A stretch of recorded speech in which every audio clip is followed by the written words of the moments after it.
Howdy, my name is Alexandra or Sasha, and I'm the GA or Graduate Assistant for SI this year.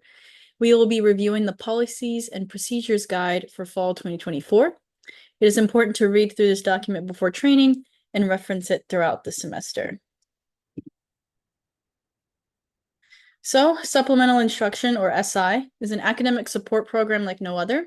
It was created in 1973 at the University of Missouri, Kansas City, with its goal to increase retention and decrease drop, fail, or Q-drop rates for high enrollment gateway courses.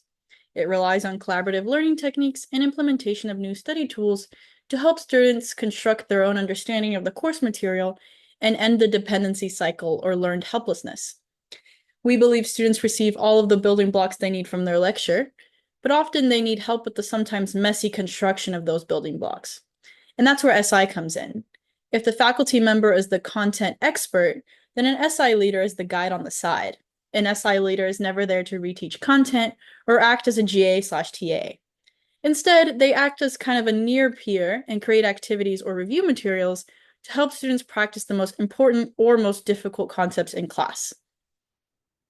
SI leaders will be able to think critically about course content and how they understand it, discuss course content in multiple ways to reach a variety of student needs, feel comfortable speaking in front of groups and facilitating activities.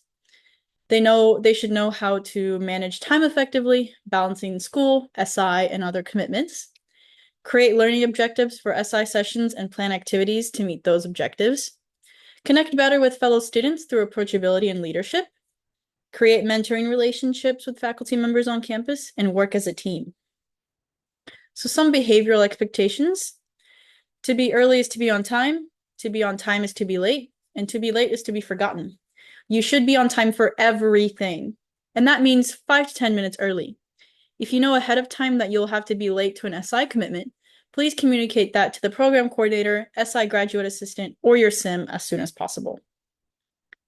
Be sure to maintain a professional attitude and relationship with your students, assigned faculty member, fellow SI leaders, and SI program staff. Professionalism involves making ethical decisions, asking for help when needed, being a team player, refraining from romantic or personal relationships with students, maintaining a positive and encouraging attitude, and appropriate dress. As a valuable team member of SI, I expect you to treat others as fellow valuable team members. This involves acceptance, tolerance, respect, and seeking to understand before seeking to be understood. Support and help each other. We are a team. Please refer to the Aggie Honor Code. Academic misconduct includes cheating, fabrication, falsification, multiple submissions, plagiarism, complicity, etc. At some point in your time as an SI leader, you'll likely be faced with a complicated dilemma. If a student is committing an act of academic misconduct or asking you to help them do so, please come talk to the SI program staff. It is expected that you stay in regular contact with your SIM, SI graduate assistant, or your program coordinator. You must respond to emails, texts, or team messages from ASC staff within 1 day of receipt, where this policy does not apply to weekends. This means you need to be monitoring your email and Teams daily. Per the International Supplemental Instruction Accreditation Standards, SI leaders must have a GPR of a 3.0 or higher. If your cumulative GPR is between a 2.9 to 2.999, you'll have the option to continue on GPR probation, go inactive for a semester to raise your cumulative GPR, or to resign. If you decide to continue employment for the next semester, you'll be put on cumulative GPR probation for 1 semester only. At the end of that semester, your cumulative GPR must be a 3.0 or higher to be removed from cumulative GPR probation. If your cumulative GPR is still below a 3.0 for the second semester, you will not be invited to return as an SI leader at the end of the probation period.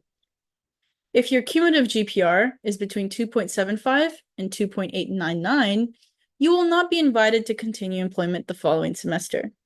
If you are able to raise your cumulative GPR back to or above a 3.0, you can be considered for employment with our program again in the future semester. If your GPR falls below a 2.75, you will not be invited to continue employment and will not be eligible for rehire in the future. So your hours per week, SI leaders are eligible to work up to 11 hours each week, per the following. Class is up to 3 hours. You are expected to attend every class every week. Show up early, sit in the front, and talk to the students. If you are late or absent from work, be sure to deduct those hours on your timesheet. If your faculty member cancels class, you may use that time to work on SI materials during the canceled class time, such as reading the text, reviewing materials in Canvas, or using the time for additional session planning. If you are absent from work, or if your faculty member cancels class and you do not use that time to work on your SI-related duties, you may not claim the time on your timesheet. You must complete the emergency absent from work form. Sessions, up to 3 hours. You are expected to hold 2 to 3 hours of sessions each week. If you are late to your session, be sure to deduct those hours on your timesheet. If you are absent from work, fill out the appropriate absence from work form. If it's a non-emergency, the request to cancel your session must be made no later than 2 weeks prior to your absence. You are expected to attend the 1-hour weekly meeting per week. These meetings are designed to help you grow and develop as an SI leader. If you are absent from work, fill out the appropriate absence from work form. If it's a non-emergency, the request to miss the weekly meeting must be made no later than 2 weeks prior to your absence. You have up to 4 hours per week for session planning or admin time, with the bulk of that time used for session planning. For session planning, make sure to complete your session plan for every session each week. Turn in your session plan on the SI Community Canvas page no later than 1 hour before each of your sessions each week. Create activities that encourage group collaboration and various learning strategies. For your admin time components, you could be meeting with your faculty. This could involve a weekly or bi-weekly meeting, emailing your faculty, or even the informal walk and talk before or after class. Responding to student questions by email, alerting the class to changes to the schedule via email or Canvas postings, promoting SI in the class through written announcements in Canvas, adding materials to your Google site, posting your session plans in Canvas, and/or tracking and posting your hours by the due date in Workday. Essentially, out of the 168 hours in a week, we are asking you to schedule 11 hours for SI-related duties. That will be consistent from week to week. That leaves you with 157 hours to do everything else you need to do. At the beginning of the semester, you will provide us with your weekly work schedule that includes all of your SI duties. Again, we are asking you to set a weekly schedule and maintain that schedule throughout the semester. The number of hours per week should not exceed 11 hours per week unless you have been given permission by your staff supervisor. It is important and in your responsibility to keep track of your hours and report those hours correctly on your timesheet and Workday. It's important to keep in mind that when you miss work, you typically cannot make up these hours. So who is your supervisor, the ASC or the faculty? We, the ASC SI staff, GA, senior SIMs, and SIMs are your supervisors. We determine your work hours, how you conduct your sessions, your schedule, etc. When you have an SI-related issue or concern, you are to bring it to the attention of your SIM and staff supervisor, not the faculty. See the organizational chart. The ASC manages the program, not the faculty. If you are struggling with session planning and not sure what activities might be good, you should reach out to your SIM and senior SIM, not the faculty.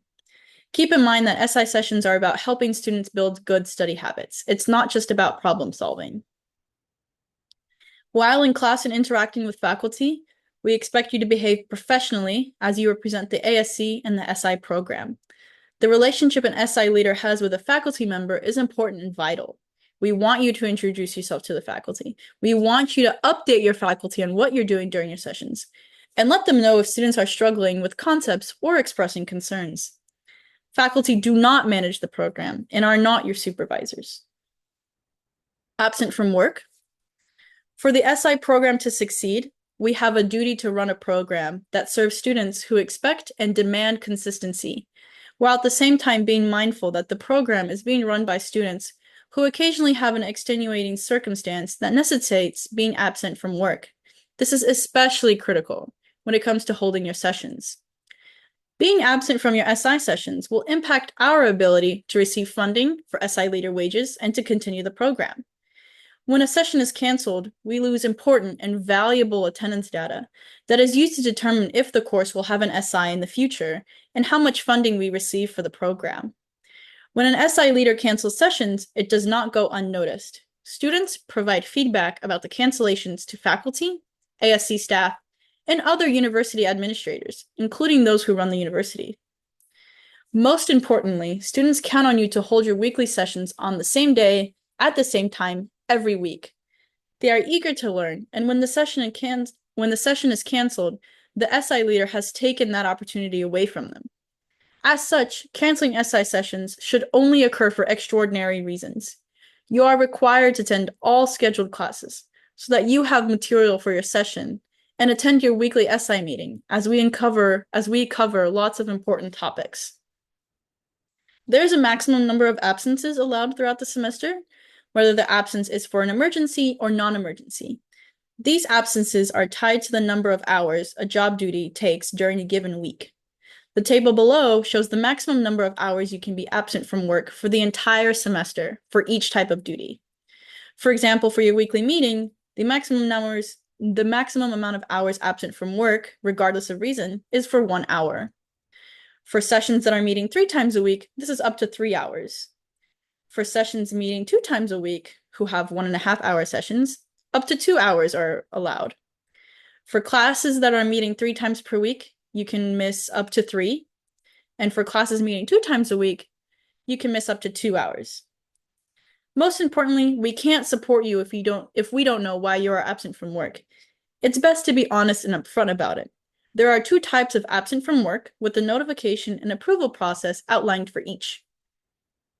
For a non-emergency, a request for a non-emergency absence from work must happen no later than 2 weeks prior to the absence. Approval for non-emergency situations is not guaranteed. For example, being absent from a session or a class to attend a mandatory medical school interview is different from wanting to study for an exam. An extenuating circumstance is not something that happens on a weekly basis, such as club meetings, studying for your classes, or even going home for the weekend. An extenuating circumstance is typically that one-time event that is significant and cannot be rescheduled. Supervisors have to weigh the reason for the absence against the need of the students attending your SI sessions. It's a balancing act. Additionally, there is a maximum number of absences allowed for the semester, and it's our recommendation that you save your absences for emergencies, just in case. You should email your staff person, me, Sasha, Karen McClear, or Morgan. Check the organizational chart linked in the training channel on Teams if you're not sure who your staff person is, detailing the following: the date of absence, the reason for your absence, indicate which work-related duties you will miss, the number of hours you will miss, and once the request is received by your supervisor or another staff person, we'll reply and will not approve / not approve the request. If the request is approved, complete the non-emergency absence from work form that is linked. If your absence involves multiple days in a row, you will need a separate form each day, as your daily hours may vary. A request for an emergency absence, this includes COVID-19, from work should be completed prior to the absence or as soon as possible after the absence. Typically, an emergency request is for your illness, death of a family member, or other true emergencies.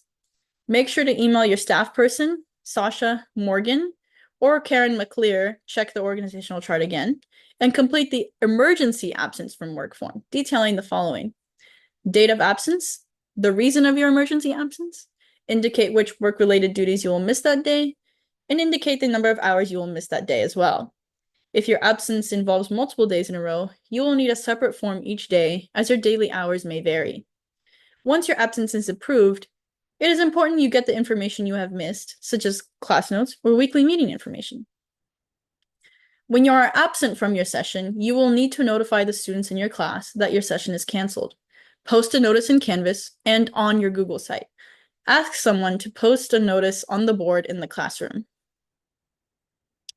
If your faculty member schedules and hosts a review session or an in-person / online exam that's during your session time, you may do one of the following. You need to send an email to ascpeereducation@tamu.edu and your staff member and include documentation from your faculty member stating the date, time of the review session or exam. This will not count as one of your absences if documentation has been provided. You may reschedule this SI session during the same payroll week. The session must be held on Zoom, and you must notify the class of the change. You are not permitted to assist with that review or proctor an exam. You may attend, listen, and take notes during the review. If you need to permanently reschedule your sessions for the remainder of the semester, talk to your supervisor. If you need to switch rooms due to a larger session attendance for a particular week, come talk to your supervisor. If rooms or buildings are unavailable, forcing sessions to be moved, your supervisor will be responsible for getting you a new room. So payroll is due bi-weekly on Thursdays by 10 p.m. via Workday, unless otherwise noted on the program calendar. And you can access Workday by using SSO and choosing it from the list of available websites and tools. Here is a step-by-step instruction for accessing/entering payroll. Visit sso.tamu.edu or from your Howdy homepage. Log in with your UIN/password. Choose Workday, and on the Workday homepage, choose time from the applications section. Click on the week and pick the week that you are entering hours for, and enter your hours on the appropriate days and times for the week. Note, be sure to round to the nearest 4th hour when tracking hours.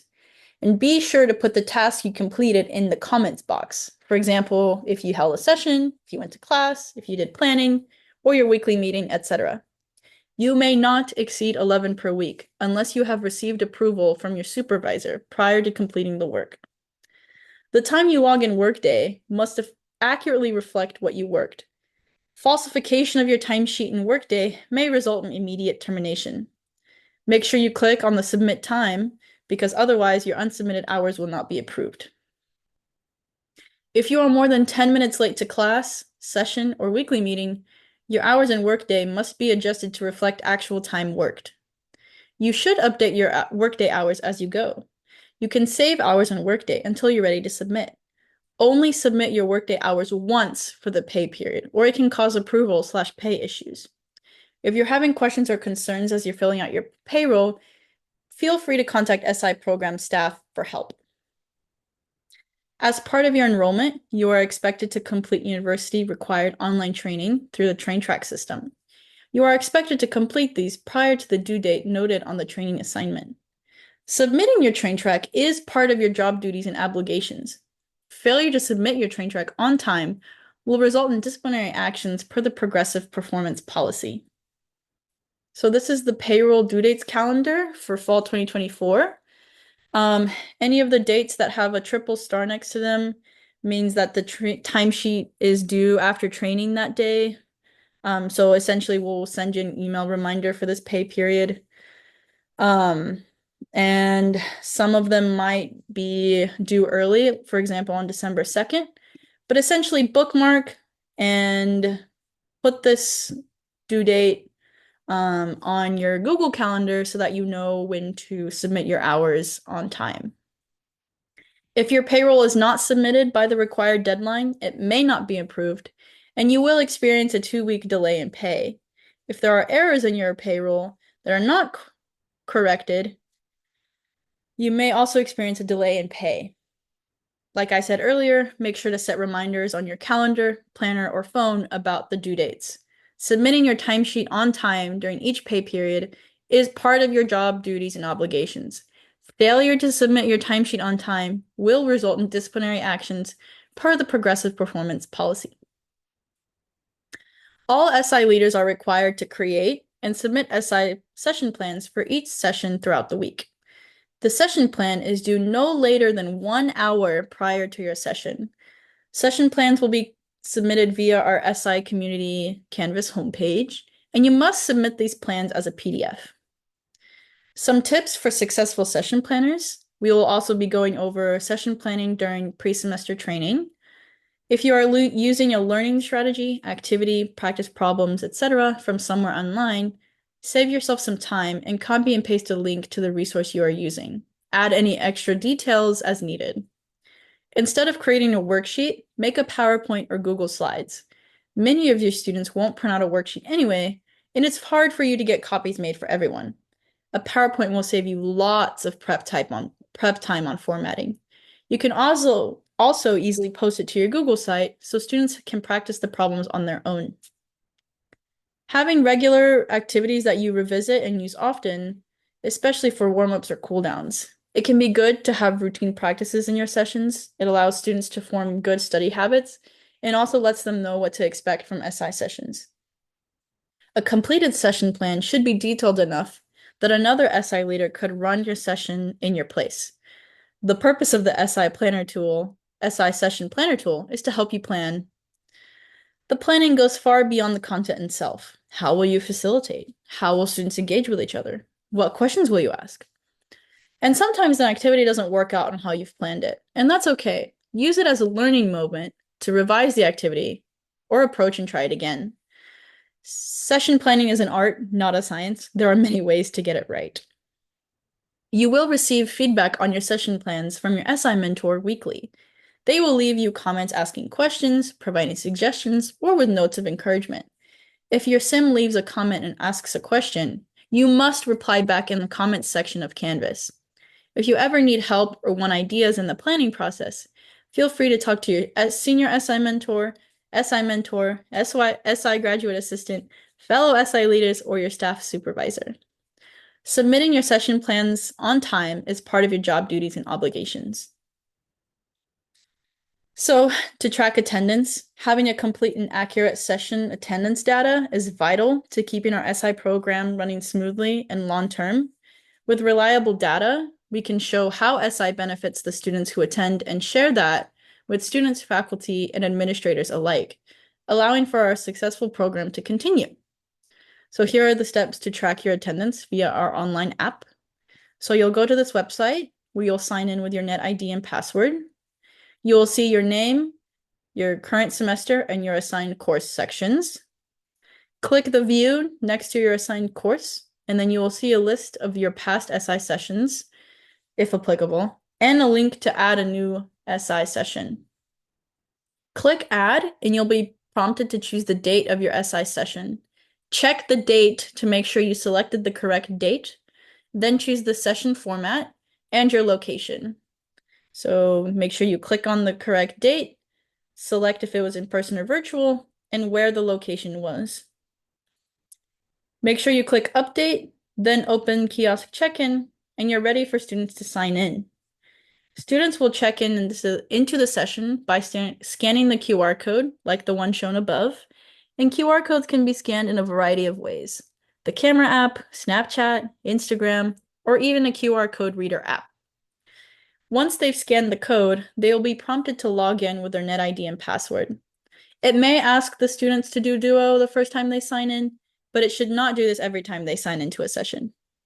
After successfully signing in, the student's attendance will be recorded. It will record their name, email, and UIN number automatically. If for some reason a student cannot scan the QR code, there is a manual entry option right next to the QR code. I would limit the use of manual sign-ins unless truly necessary to avoid errors when entering UIN. If you want to see how many students have signed into your SI session, simply hit the back button on your browser. You will be able to see the attendees' names, as well as the total number of students who have signed into the session so far. If you'd like to see the attendance for all your SI sessions for the semester, send your supervisor an email and she can download easily a list for you. If a student cannot sign in for any reason, please have them write down their name, email, and UIN for you. After the session, email this information to the supervisor, along with the session date the attendance is for. You can simply take a picture of the info if that's easier. If you accidentally create an SI session with the wrong date or type, you won't be able to delete it on your own. Just email your supervisor so that we can delete it and don't count it as zero attendance. If you're noticing errors in the data or glitches with particular students, let your supervisor know ASAP. If there's a functionality that this attendance tracker doesn't have that you would like us to create, let your supervisor know that as well. Since this program was created by A&M just for us, they can change, revise, and add features as needed. Occasionally, you may have a session where no one shows up. Even if no one shows, you are expected to remain in the classroom or online for the duration of the session. You can use that time to plan, read, or work on other SI-related activities. You should not use this time to socialize with friends. Be sure to create an attendance record and log yourself as an attendee, even if no one shows up. So we're going to go over the progressive performance policy. You and the work you do with students is the most important part of the SI program. Without you, our program simply wouldn't exist. SI leaders are hired on a semester-to-semester basis. As a valued part of the SI ASC team, we follow the Progressive Performance Policy, or PPP, that allows for employee discussion and growth. If you are not satisfactorily completing job duties and obligations, as outlined in the SI contract and this document, you'll be placed on a progressive performance plan, following the steps outlined below. So we have a communication flow. Level 1 is a gentle reminder email. Level 2 is an email and required coaching meeting with a staff person. Level 3 is probation, and level 4 is a written warning email and required email, and this will be documented in your personnel file. So kind of an explanation of each of the levels. Level 1, some of the following breaches of contract kind of start on level 1. If you didn't turn in a session plan, or you turned it in late, or you submitted the same session plan multiple times, you did not use the appropriate session plan template, you turned in your required program paperwork late, you did not respond to, acknowledge, implement comments from a SIM or senior SIM on session plans or observations. If your session plan format changed without prior approval, that's also level 1. If you did not respond to staff emails or Teams messages within 24 hours, if response is required, you turned in your bi-weekly timesheet late, your Google site is still incomplete, or you did not complete train track by the due date. Level 2, the following breaches of contract start on level 2.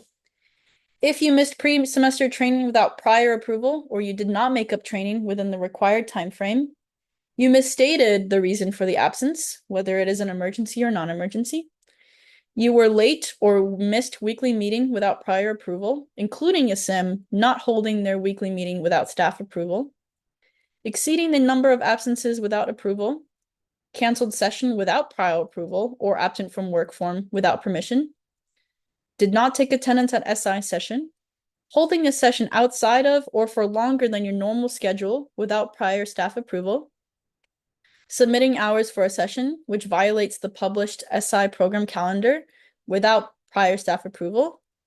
This is for the senior SIMs and SIMs only, but not leaving any feedback on session planners each week. Or if you repeated level 1 breaches of contract of the same kind.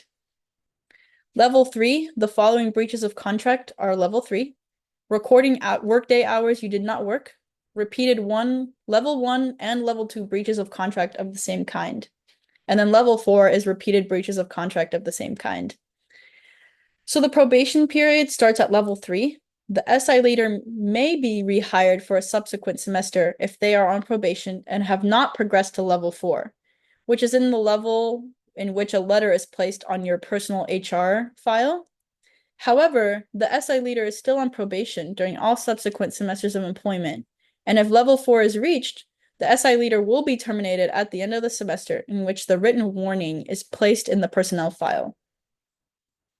If breaches of contract are particularly egregious, you'll be terminated immediately. Examples of these types of behaviors include, but are not limited to, sexual harassment, sharing confidential student information, so violating FERPA, use of violence or weapons of any kind against students, faculty, or fellow SI staff, breaking the Aggie Honor Code, and knowingly allowing an SI student to break the Aggie Honor Code. So this is the fall 2024 SI program calendar. Our pre-semester training is August 15th through the 16th, and the payroll is due at the end of training on August 16th by 5 p.m. Our first day of classes is August 19th, and SI sessions and your weekly SIM meetings begin August 25th. And so this also outlines some of the holidays throughout the semester. So when no SI sessions will be held, for example, Labor Day and fall break, Thanksgiving break, and then the last day of SI sessions and SI duties is December 2nd. So for online SI, as you will be working primarily from home or on your own devices, it's important to be mindful of the security of student info. Do not keep unnecessary student info on your laptops, tablets, or phones, and make sure you have secure passwords for all your accounts, especially those with A&M. As an SI leader, you are a role model for your students, so you should be modeling professional and engaging behavior online. It is expected that in Zoom calls, whether it is lecture, sessions, or weekly meetings, that you do have your camera on as the face of the SI program. Encourage your students to do the same, although it is not required. If you do not have access to a reliable camera or microphone for Zoom, please reach out to your supervisor for assistance. We understand that facilitating sessions online can mean last-minute technology problems you haven't planned for, such as computer updates, Wi-Fi failures, a Zoom error, etc. If something like this comes up at the last minute, contact both your supervisor and your sim immediately to let us know what is happening. The scheduling, rescheduling, and cancellation policy still holds for online SI sessions. It may just seem convenient for you to cancel or reschedule an online session without consulting us, especially since you don't have room availability to worry about. If we find that you are rescheduling or canceling without informing us staff, you'll be written up via the progressive performance policy with consequences up to and including immediate dismissal. Make sure everyone signs in online. It's actually easier than in person because you can see the exact number of participants in your Zoom session. You can say something like, I see that we only have 45 participants, but only 40 signed in. Please sign in so that I can start. In an online format, there are a few ways to get students to sign in via the QR code. You can share your screen with the QR code. You can copy and paste the QR code as an image and send it in the chat. Or you can add the QR code as an image in the Google Doc that you're going to share with the group. If students need to sign in manually, ask them to email you or private message you with their UIN. You can then enter their information for them after the session. All SI staff are required to follow the Texas A&M COVID-19 protocol, including testing, taking any required training, completing the required reporting form, notifying your supervisor, and isolating. Information about the requirements can be found on the university's COVID-19 dashboard.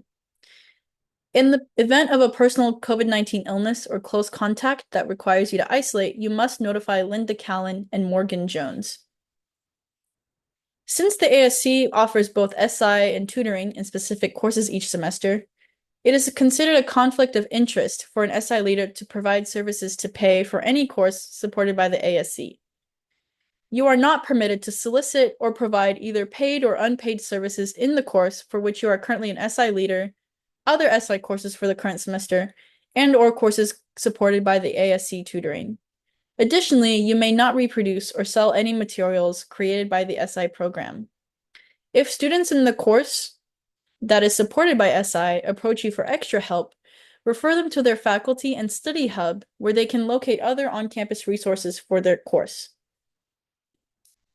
Per the university rule, existing employees must inform the supervisor or appropriate university office within 24 hours of any criminal arrests, charges, convictions, but this excludes misdemeanor traffic offenses punishable only by fine. If circumstances prevent this, employees should notify their supervisor as soon as the situation allows it and provide explanation for the delay. You should refer to university rule to determine the appropriate university office to notify. When you resign, it takes a minimum of 6 to 12 weeks to replace you, depending on the time of the year. The sooner we know your plans, the sooner we can hire a replacement and move them through the very lengthy hiring process. Last-minute resignations are the most difficult for the program. It is unprofessional to provide last-minute notice unless it is truly an emergency or extenuating circumstance. When an SI leader resigns right before or after pre-semester training, within several weeks of the start of the semester, it causes a chain of events that can negatively impact the program, the faculty, and students enrolled in the class. It can potentially damage the reputation of the SI program, as it strains the relationship we have with faculty and departments. More importantly, it hurts the students enrolled in classes who are counting on SI to help them be successful if we can't replace you. If you resign too close to the start of the semester, the person replacing you may not be hired in time to complete pre-semester training, which is mandatory. Most often, last-minute resignations happen when an SI leader changes their class schedule, causing a conflict with their SI class. Changes to your schedule that results in a conflict is not considered an extenuating circumstance. One of the perks about this position for returning leaders is that you get to register for classes early. This allows you to select courses that do not conflict with your SI class for the next semester. When we confirm next year's placement, it is imperative that you be honest with us about any potential conflicts. If you know that you'll need to change your schedule after we placed you in your SI course, you'll need to notify us with any potential changes and conflicts as soon as you have completed your pre-registration for the semester. It is better for you to be upfront with us, as that gives us time to make adjustments. It is better for the program for you to act professionally and resign if you have any doubts about your ability to fulfill the obligations and responsibilities of the position. If you know that you will not return for the next semester due to graduation, taking another job, or just deciding not to continue, provide notification via email and sign the resignation form by the following dates to the people listed below. For this fall, no later than November 1st if you will not return next spring. And make sure to email Linda Callan and Morgan Jones via email. And so yeah, this is the fall 2024 SI Policies and Procedures Guide.